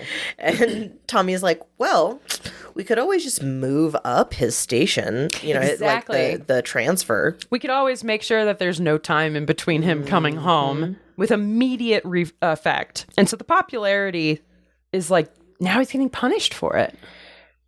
And Elizabeth is still upset. She doesn't want that reunion to be to be interrupted. She wants her sister to be able to have time with Peter before he has to leave. She wants to stand by her sister for the umpteenth fucking time. And Peter and Tommy is like, nah, we'll just send him away. That's fine. Yeah, she'll get over it. She and Tommy agree eventually, though, that there is only one solution to relocate him immediately. And she's because throughout this trip, she's seeing, we're watching in Belfast, she's seeing all the attention that is normally placed on her is over to Peter because he is the new beau of the hottest item in London. Gossip. Margaret. Everybody loves it. He is Margaret's new boo thing, and very popular. I find it interesting, though, that Tommy says, well, you can always blame it on me. That's a very dad another move, way of protecting it's also a way of protecting the crown. For sure. Like, he's willing to, this is where I have a soft spot for Tommy. He doesn't care if Margaret likes him or not, because he's not serving Elizabeth, and he's not serving Margaret, and he's not serving Cookie. He's serving the crown. I don't know. He always does exactly what she tells him to. But Cookie has been around long enough to see that there are emotional things and there are political things, and that you have to keep a certain separation between the two. She saw firsthand the ruin that almost happened with Eddie's abdication and his subsequent marriage to Wallace Simpson. And for love. And Tommy has had Tommy through this whole thing has... Not only did he see that, but he worked for the crown when that happened. He worked for the crown after it. Yeah. And he sees it as this is going to serve... It's part of his legacy. His legacy is to protect that title no matter whose feelings get involved. Because humans have feelings and humans and... Yeah, like they're imperfect little things, but the crown itself is this perfect thing, and that's what he works for. Right. So then I wrote, she then walks out in full regalia to ... whatever this is. Try to describe the drummers. it. Oh my God. So yes, I'm going to let Lauren describe this because I couldn't find the words to describe the drummers. It is really cool. They're lambic drummers, a special orangeman's welcome. I don't know what that is. An orangeman. But yeah, let's just, I'm going to have Lauren describe this. She walks out on this thing and she's about to be presented with just a huge number of drummers. And she's standing at the center and there are other people. All of her little men are kind of coming out onto the side. And the men in suits with mustaches. Yes, men in suits with mustaches. They're having pictures taken of them. Yeah, Peter's there. So this is literally just a drum line. It's a drum line of big bass drums, and they're just it's the big chest bass drums where they're holding it on their chest and they're just banging. I don't know why I couldn't describe it. I think they're Scottish, maybe. They're Irish. They're in Ireland. We're in Belfast. But it's literally just and it's not complicated. It's just a drum. It's just a long line of drummers. I think maybe they wanted to show more of that, but that was probably really hard to get footage of. I'm sure. Yeah. But the scene wasn't about the Lambeth. No, it wasn't. The Lambeth drummers. It was about the fact that While Elizabeth was still the center of attention, she got jealous. Sharing the stage with Peter, and they had a little moment of eye contact where they really kind of showed, like... She's a little irritated by it. Which, I don't know, was he getting a lot of attention in that moment? He wasn't asking for any of the attention that he got. People were just... yeah, she's just wary. People were just thinking that he is cute, and they're screaming for him, so he was like... I mean, the actor that plays him, if you look up pictures of a young Peter Townsend, A, super hot. B, looks a lot very like the similar, actor. Yeah, so they're both just very handsome men. I would absolutely, if I knew that the princess was all about him, I'd be like, I get it. She already said she got it. Literally, at the beginning of the episode, Elizabeth is like, I completely understand the attraction. Absolutely. Crowd goes wild every time Peter follows her. Yeah, they have girls nice start screaming. Yeah, they have nice applause for Elizabeth and a good orderly applause. And then when Peter Townsend walks up, the women lose their brains. Yeah. And so the next I say, this is cut. So right now we're hearing the Queen's speech about bringing peace and contentment back to Northern Ireland. It's cut with images of Peter just getting photographed to hell. Yeah. And like all the attention again that he's getting. Even as they go back on the plane to leave. Yeah. They're all saying, Townsend, over here. Who you're wearing? They don't say that part, but... And the Queen is already on the plane. She's looking salty in a dusty windows. She's looking back just like, oh, this is not good. This also kind of goes a long way to show the opinion that the producers had of this family. True. And of how they perceived the way that the crown behaved. I mean, yeah, again, this is a lot of speculation, too, from the producers and the directors. Very dumpy in that moment. Yeah. So we're on the plane. And Peter comes over to apologize to Lizzie for his press attention and thanks her for bringing him aboard this trip, which is very sweet. Yeah, he knows that there was more press attention than he should have gotten. Yeah. So she says, it's the least I can do. I regretted having to take you off the Rhodesia trip. And Peter kind of says, like, he gets a very sweet and sad speech about missing the trip with Margaret, but, you know, he understands it's not to be. He's really taking this all in stride as best he can. He knows that his fate with her is sealed and that he's not going to get the time. And he knows that there's nothing that she can do at this point to change that. Yeah. He's resigned to his fate. Yeah, it's so sad. Tommy then brings over papers for her to sign, kind of pushing him out of the way. Lizzie looks over and fucking looks pissed. She does not smile at him now. She is now upset. Tommy asks, is she ready to do the solution that they spoke on? And she determinedly says, yes, take care of it, Tommy. Yeah, basically. Yeah, do whatever you think is fit. Which is giving Tommy reins to just cut Townsend out, which is something he's wanted to do for a while. Oh, yeah. They exit the plane to a bunch of bright spotlights and camera flashes. And it's very overwhelming. I would not want to get off a plane like this. She gets off a plane like this everywhere she ever goes. Everywhere she goes. She gets on and off planes like this. And cars and trains and so there's like a little sort of automobile. Yeah, exactly. There's like a little I don't know what they call that, like a meeting line with her staff right before she goes back to Buckingham, and she says goodbye to Peter. Yep. They have this awkward eye contact exchange. And then the reporter who caught the fluff, he caught this look. Yes. And he's picking up on something, and I'm not 100% sure what he picked up from these moments. But I don't think he knows exactly what's coming, but he knows something bad is coming because Peter Townsend has a look on his face that's like, what? Yeah, and then the reporter looks like, what was Everyone's very worried because Elizabeth couldn't really look at him directly. Exactly. Oh, shit. Okay, so our next scene. Now, this is where the ping pong started again. To me, this is Tommy Lascelles has planned out this dramatic fucking moment. Oh my God. As long as he has been working with Peter Townsend. As long as he has seen him as an inconvenience. Well, yeah, like as soon as the king was over, he was ready to let him out because he kind of caught some of that. He already wanted him to leave. Because he already knew about him and Margaret. It has been a whole thing. And this melodramatic motherfucker, like literally he's waiting for him at the top of this. And of course, it is a lot. The dramatic fiction, we're seeing this obviously replayed in a way that we can't actually know the conversation. But I would imagine that someone as sassy as this would absolutely play this up. Oh, he did. Absolutely, he did. He starts. So we can see he's reveling in it. Oh, my God. Yeah, we're seeing this moment is the scene is showing Peter Townsend walking into Buckingham Palace because he's been summoned there. But he doesn't even get all the way indoors. He's still at the foyer at the bottom of the stairs. And Tommy is at the top of the stairs with the day's newspaper that's like going on and on about him and Margaret. It says, the man of the moment. Do come up. Peter knows he's fucked. I know. Peter knows. Yeah.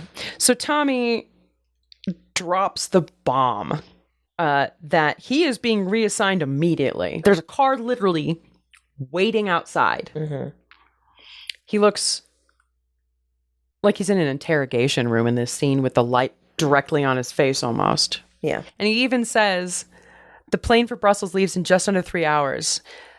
Some concern that you might not make it, but given that you're a military man, you could pack quickly and efficiently. And unsentimentally. Just a little kicker right there in the heart. Oh, and Peter. Poor Peter. I know. He goes, but that wasn't what we agreed to. Poor Peter. Margaret and Elizabeth agreed that when I was able to come home, I could actually spend some time with her. Yeah. That was at 48 hours at least. And this is in direct contradiction to that agreement. And yeah. Oh.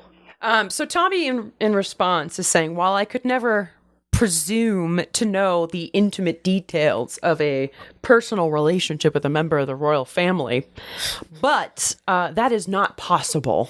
Yeah, he's like elongated sentence to just really drive home the point that I know you have an intimate relationship with somebody in the member of the royal family. That is why this is happening. It's like a little indirect. Maybe I'm reading too much into it.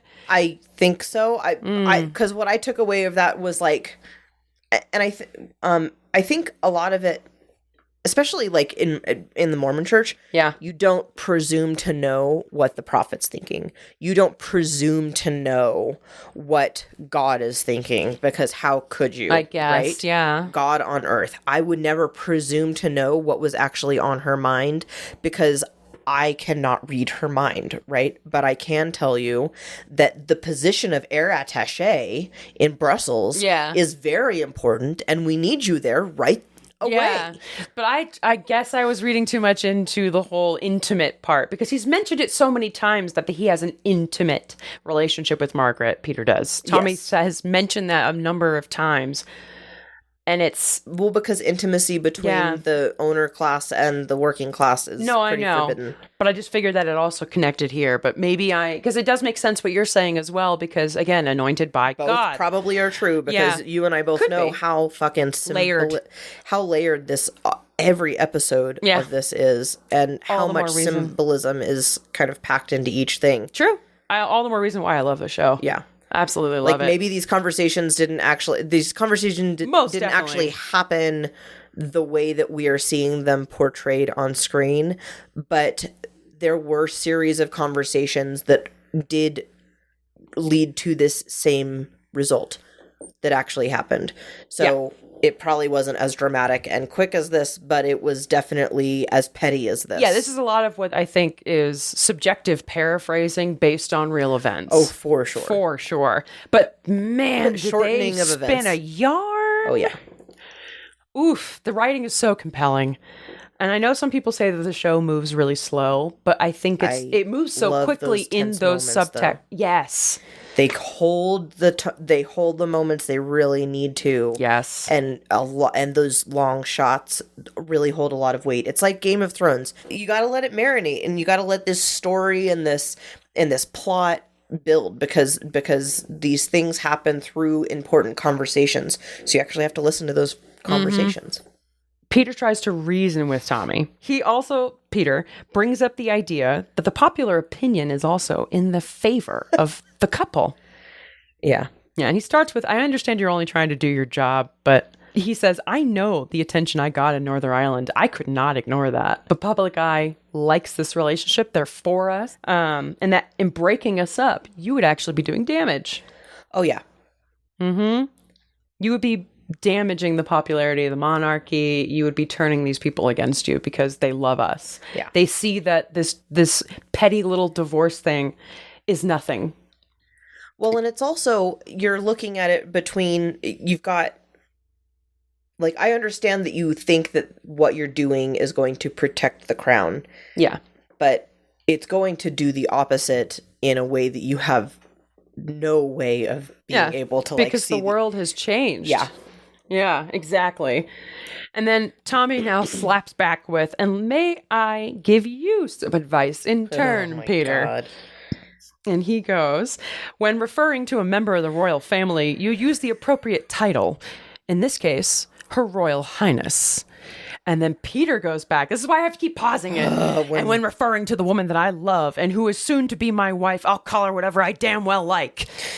That was a very hot moment for Peter. And that's mine, where you had it about, and would you make an exception for me? Or what was it? I pray you make an exception for me. Oh, yeah. And that's this. Even though I'm that's another moment. That's one of them, guys. It's just and it's like Eddie is another one of these. And I just love these men who are very passionate about how much they love their wives. With Philip, it was a little different. It was a power struggle in a marriage, which is also a different kind of hot. The way that we see these people defend their stances or their loves or whatever, for whatever reasons, be they selfish or in an effort to try and bring the country together. Yeah.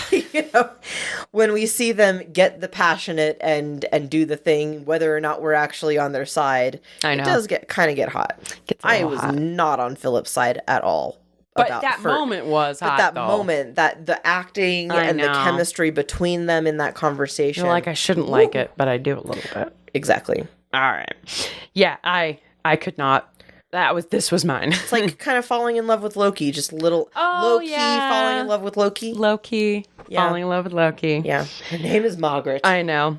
And then at this point, the men with mustaches are quiet. Tommy just goes, car, Townsend, waiting. Tick, tick, tick. Brutal. What a little bitch. Oh my God, it's so harsh. I know. And they're just staring at each other. And he just goes, bon voyage. Well, actually, now that I think about it, maybe you were right and I was totally wrong. What? Margaret went to Rhodesia. Yeah. Because she has her work things too. I am so sorry, folks. She's junior queen. You're right. I am so sorry, folks. I don't know why when I first watched it, I didn't realize she wasn't somewhere in England. She's clearly, there's a soldier from another country right there. Yes, I apologize if I'm now correcting myself, people. Well, all right. We live and we learn. We do. We live, we learn, we get better at hosting. Now, our next scene after that was the end of the tent scene. We presume that Townsend left that room. Next scene, we are in Rhodesia, and we're coming into Margaret giving what I called an offensive speech about Africa in a young and flourishing nation. And we're treated to intercuts with this speech of Peter leaving for Brussels. I was going to say the speech that Margaret's giving is much like other speeches before it, that it's very imperialist. Like, we came to this savage land. Aren't you doing a great job now that white people showed up and took over and did better things than you could ever do? We took this savage land. And because that's what I think what I want to say, a land like that was in the second or third episode. At second episode. Yeah, like where Elizabeth is giving that speech, and that's also the episode where Philip in Kenya, and Philip was offending the king. Yeah, with his gorgeous crown. It's a crown. Yes. So this is kind of like Margaret's version of that. Also seeing a telegraph being written up talking about Peter leaving for Brussels right now. We see then a courier put it into an envelope, and we see the envelope make its journey. And this young man is taking it and getting on a bike and taking it to Margaret's speech place. So we're finding out this is all happening at the same time. Mm-hmm. There's like people trying to look over the fence to catch a glimpse of the white people. And there's a little message that's being sent by bike messenger from the telegram office that's showing that he's left for England. Brussels. And it's on its way to Margaret. The letter has made it, and it's right at the end of the speech where they all go, to the Queen! The Queen! And they all take a sip of their champagne, in their hoity-toity eliteness, literally on the other side of a fence from a community that is like just surviving. Mm-hmm. And now they're all singing, God Save the Queen. That's what it is. Mm-hmm. And every time I watch this episode, I realize how many times they say queen over and over and over. Because literally she is the queen. I know. She's like apparently everything in this community here. So it's clearly a colony. She's everything in this community when royalty is here. Yes. We don't see them when they're not around. Exactly. So Margaret is now reading the Telegraph, and she's fucking furious, as you would be. And she goes, I need to speak to my sister. Now! And everybody's now like, oh shit. And so her secretary is now pulling up the phone. She's pacing in the background. She's like hitting that letter on her hands like, come on, get through. And of course, just like the beginning of the episode, we're having to see how much effort goes in to getting a call from South Africa / Rhodesia, all the way to Buckingham Palace. So it's taking a long time, and it's really, they draw it out. The episode starts with them patching her through, and we're seeing that process again, exactly. And now only this time from South Africa. Ooh, they're on a secure line. So it finally gets to Buckingham Palace, and somebody mentions to the staff there that it's a secure line. Like, that's mentioned. And they can't seem to find where the queen is in Buckingham. So now they're having to check like all the rooms, all the different like areas, even different houses. And you see as they're pulling these cords out in and out of these little outlets that show different parts of each palace and each address. And each room is empty with a phone ringing in it until they finally get to, I want to say, Sandringham. Elizabeth loves Sandringham. She does. She spends lots of time there. And, you know, Charles loves Sandringham too. Mm-hmm. I think that's just a place they love Scotland. They love Scotland. That's where the horses are. That's where they do their holidays. That's like what Liz was in Scotland for. She's petting her horse right now. Yeah, it's a happy time. It's probably their peace. Finally, Lizzie gets on the phone, and Margaret just lays into her. How could you? You gave me your word. You banished him like some criminal. And Liz is just like, Margaret, hold on. We're like, Margaret. Margaret finally cuts to the core. You can't bear to be outshone by your younger sister. And now you found out that we're popular, and then you banish him. Which kind of is what happened in the show. And you had to get it back. Yeah. She goes, you failed to protect me. I will fail to protect you in return. You reap what you sow, sister. There it is. Click. That's it. Click. And everybody in the staff was listening. Because because all these operators are hearing on this secure line. That's their job. And it's just like, Margaret is just devastated. We now cut to the papers typing away. They're typing about the leak now that Peter's been pushed off to Brussels. And so it's going through the newsroom. The reporter who caught Peter's look at the Belfast homecoming is now writing a report. And he surmised, because the title says, Royal Romance Denied. The royal family members are reading the newest article, judging the family for having an old school view of marriage. Oh, yeah. Basically saying that everything about them is antiquated and they can't catch up with the 21st century. Yeah, I know. The 20th century. Yeah, it's calling the monarchy's existence into question. This is big. Basically, if you can't even support something like your family, what is even the point of you? Yeah, exactly. So now we catch, while we're reading those, first we had Philip reading it. Then we had, who was the next person reading it? I want to say it was Elizabeth. Okay, yeah, I think it sounded like Elizabeth. Now we have the Duke of Windsor, my Eddie. Now, Eddie has his own unique perspective on this. So he's reading out the last bit of it. It says, the royal family in Britain has survived 1,000 proofs that it is artificial and superfluous, and seems to have as deep a hold as ever on the loyalties of the people. It is not likely, however, to survive the clear proof that it is insensate and cruel. And Eddie Wallace Simpson is so happy about this. Yes. Because they're literally, it's that Brooklyn Nine-Nine moment of vindication. Exactly. Oh my God. It's so validating. It's very validating for them. Their entire relationship. Yes. That and we're his seeing choice. This. I mean, they kiss in celebration. She squealed. It was great. While they're happy, we then pan to Lizzie and Philip, who are upset, and Philip reads more. He then puts the paper away and he just like slams it. He's fucking pissed, and he knows because he fucking told her. And she's more worried about Margaret forgiving her. And Philip seems pretty sure that she will. We all have to. Because, like, they're calling it her problem. Like, because, like, she initially told Margaret, without even checking anything, that she would support the match. Yeah. And then Philip, literally right after that, had kind of told her all the reasons no. Mm-hmm. And then she continued to try to support it. And then Tommy told her no. Mm-hmm. And then she continued to try to support it. And only when it finally overshadowed her that she realized. So it's kind of, I don't know, maybe again, I'm reading too much into it. I tend to do that. But it does kind of make me, it's a very much an I told you so feeling I'm getting from him. Well, the other side of that is like, she has to forgive you. Everyone has to forgive you. And it was, that in and of itself is a very loaded statement of like, yeah, because it's affecting the whole monarchy now. Well, but like, you're the queen, so everyone always has to forgive you everything. We don't get to be mad at you because you're the queen.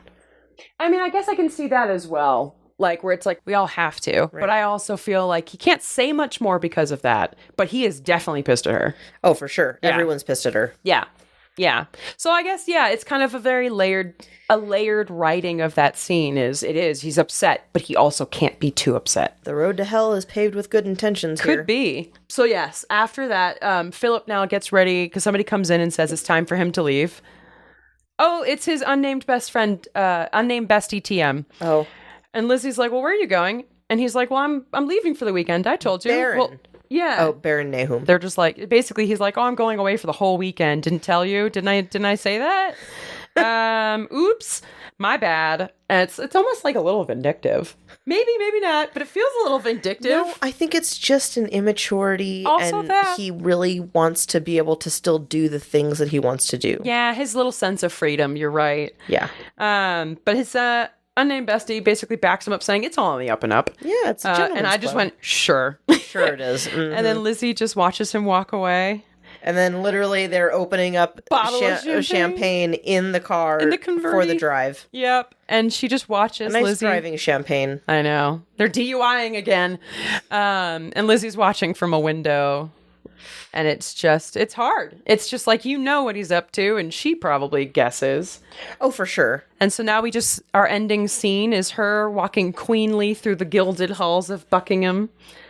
But her husband is off being a fuckboy.